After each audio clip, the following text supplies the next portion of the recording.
Sexy? 알아. Hello everyone, I'm here with Yyan's analysis video for more. I'm just gonna translate and talk about the more important bits and will not cover everything. The full video will likely be out subtitled by Juju subs later on down the line as we get closer to our anniversary. But this is just information so that you can plan whether or not you wish to draw for her, whether at anniversary or in the future when she has likely a rerun. Anyway, Morse and Endura, so she can block 2 people as per normal. And let's jump straight into her normal attack, which is, as you can see, a 4x3 range, which is the same as most ranged attack sinners. For an Endura, that's a first. And her damage is based off her HP rather than her attack. So the higher her HP is, the more damage you throw out. But remember, she's not a DPS. She's just there to give you some additional damage. Now her ult is the more interesting one. Let's have a look at the ult. Her attacks and her ults, the shields basically do not count as summons, so she will likely not work well with Demon. Her ult has, or rather it gives any sinner that you target a shield. Okay, there's a name for the shield, but for now we'll just call it a shield. This shield is not the same as Demon's shields, if I'm not wrong. But this shield will then allow the allied sinner to gain a shield that is about 30% of Mor's max HP. Of course, it will block some damage. And when you use the ult once again on that same sinner or another sinner, any shield of hers that is currently active on the field will then deal damage in a 3x3 tile around the center of the shield, which is 50% of Mor's max HP, physical damage, as well as 1 core break. The ult takes 18 energy and can be charged up to 2 times. The maximum you can stack the shield on a sinner is 120% of Mor's max HP. Once the shield disappears, or rather when the shield goes to 0, then obviously you just go back to being shieldless. The maximum number of shields that she can have on the field at any time is 2. So this is interesting because obviously if you already have 2 shields on the field, which we'll cover in passive 1, then when you use her ult on one of the sinners, the area where both shields overlap will break 2 cores. That's a good thing. So you could essentially break up to 4 cores. Basically have an area where you overlap 2 shields of hers, then full charge 2 ults of more, then immediately use both ults, and you can then break 4 cores in quick succession. I don't really recommend using that, but yeah, that's an option. Okay, so let's have a look at this is, by the way, level 10 that you get the 50% of Mor's max HP and all that damage, so please keep that in mind.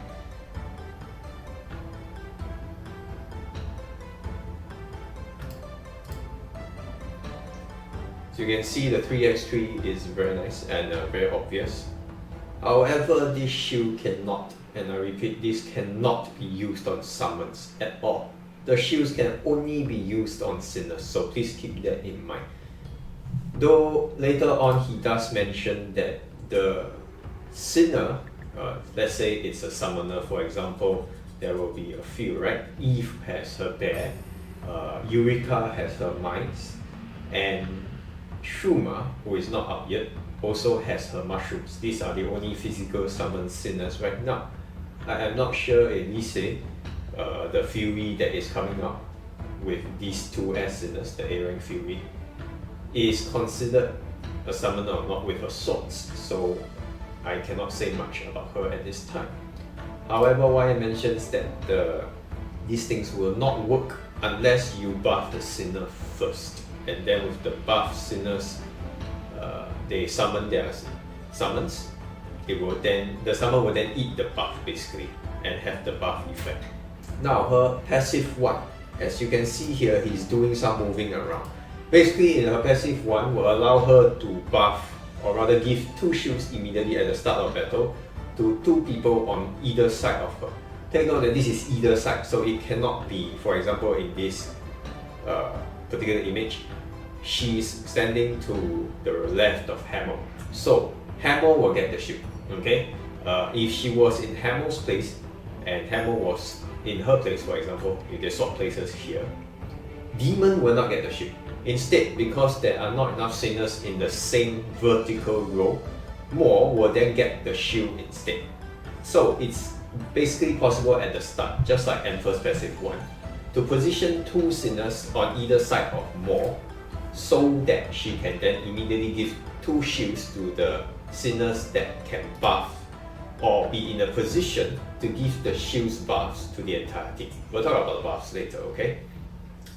Now what he's testing here is that you could move More around and break her animation, but she will end up still trying to put the shields at her destination point when you finally let the animation run out. There's no real reason to do that. Of course, the movement points are going to be eaten up very fast. But unlike Enfer, if you break her animation by mistake, at least More will still continue with trying to put 2 shields on either the 2 sinners beside her or herself and one other sinner if there are only 2 sinners in the same vertical row. Now, let's look at passive 1. She regains a new out, and then she will let all her shields currently on the field attain 30% of her max HP, a shield, basically just additional shield, and then she will expand the shields to a 3x3 radius. This 3x3 radius will then go on for 10 seconds. Additionally, it will have a cleansing effect, so anti-CC, basically, anti-crowd control. When the shield goes to 0, obviously the thing will disappear, but he tested and it's actually possible that if you took too much damage during the 10 seconds and the shield disappears, the cleansing effect will still go on for the remainder of the time that is required, okay? Basically, if like the shield disappears at 5 seconds because you took too much damage, for the next 5 seconds the anti-CC effect will still be there. You will just continue taking damage, but you won't be able to be CC. So obviously passive 1 is a very, very important skill for her. You need to level it as well. Now her passive 2 is basically just additional damage coming up from her. Every second, the shield will deal damage at level 10. It will be 3% of More's max HP physical damage to all enemies within a 3x3 radius. Okay? Oh, sorry, within the radius of the shield. So that means that if it's 3x3, then obviously she will be able to deal damage in a wider area. But if it's just the shield on no 3x3 radius, the normal shield, then it will be within the same tile. Therefore, you need to keep this in mind. However, More is, as I already mentioned, not a DPS, so you do not need to worry so much about the damage of output of this particular thing. Like, you don't want to upgrade this particular skill, that's also okay. It's not so important to have as both her out and her passive 1. Of course, in emergency situations, you can then use it as mob clearing abilities, like additional DPS to clear mobs and all. That is one option that you can use. Now her ECB. This is the one that we mentioned in the TLDR, I believe in the live stream, that it gives physical damage buff up to all sinners within the range of her shields. Note that this is physical damage buff up and it's per shield. And as you can see here, ECB 1 gives 10% per shield up. So if you have 2 shields and overlap, if the sinner in the overlap tiles will then gain a total of 20% damage, physical damage up buff. At ECB 3 is 20% times 2, so it'll be 40% damage up. This is huge. Imagine if you gave this to a physical summoner, for example, or somebody that can do a lot of burst damage. Zero that just came out, for example. Having them overlap in where Darren is, for example, in this particular example, they will get like 40% physical damage up immediately when you have 2 shields overlap, okay, for that particular sinner. Yyan mentions that Shuma will get an insane buff from this. So if you are interested in playing Shuma as a physical summoner, then you should note that you would buff Shuma, then have Shuma summon her mushrooms, and the mushrooms will then do insane damage. It will basically be like a nuke, he said. So yeah, keep that in mind if you're interested in playing Shuma. Now, for skill priority, he mentions that the up and passive one are obviously very important. For her normal attack, as well as her passive 2, they are not as important. You could just leave them there at level 1 or level them to level 7. He suggests 1771 as passable levels for the skill. And then if you want to level the skills to the maximum possible, it will probably be 7997. 10 is based off your personal need, basically, whether or not you want to spend the consciousness crystals.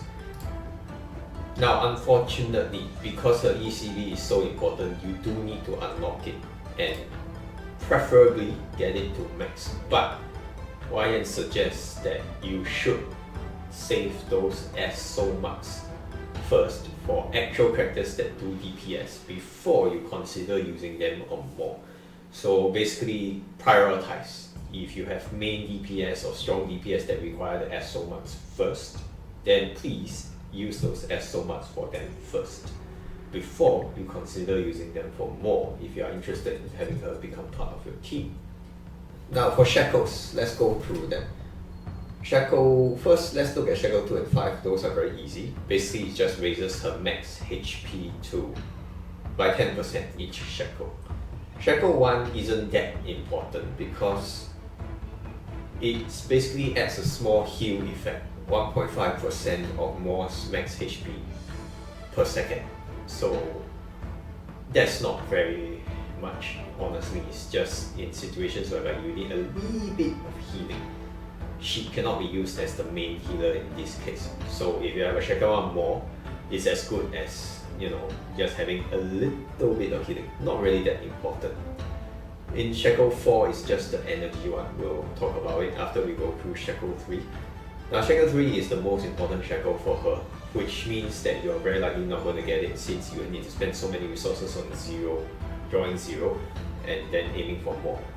Basically, her second ult will have the shields increase their damage and their buffs effect by 50%.